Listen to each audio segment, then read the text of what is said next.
আজকের ভিডিওটা সকাল সকাল না শুরু করে একটু বেলা থেকে শুরু করেছিলাম।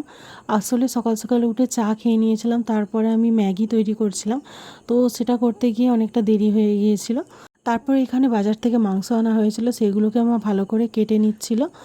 আর আজকে অনেক দিন পরই মাংস খাওয়া হচ্ছে, কারণ ফ্রিজেতে অনেকগুলো মাছ ছিল। তো পুরো সপ্তাহ ভরেই সেই মাছগুলোকে খাওয়া হয়েছে।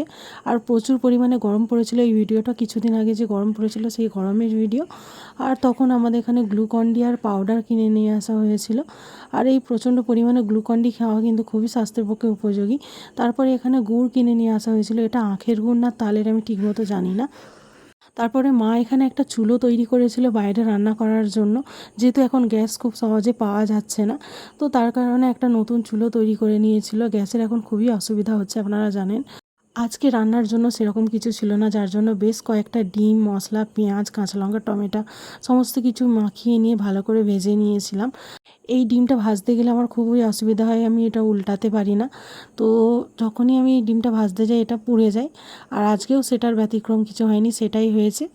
আর এইভাবেই আমি বেশ কয়েকটা ডিম ভেজে নিয়েছিলাম। তারপর এখানে কিছু অল্প পরিমাণে আম কেটে রেখেছিলাম, সেই আমটা খাচ্ছিলাম। আর আমটা খাওয়া হয়ে গিয়েছিল। খাওয়ার পরে আমি এখানে উচ্ছে আলু ভাজছিলাম। উচ্ছে আলু ভাজি আজকে দুপুরেই দুটো মেনুই থাকবে, উচ্ছে ভাজি আর ডিম ভাজি। আচ্ছা, আজকের এই সিম্পল ভিডিওটা আপনাদের কেমন লাগলো অবশ্যই কমেন্ট করে জানাবেন। আর পেজটিকে ফলো করবেন। Thanks for watching.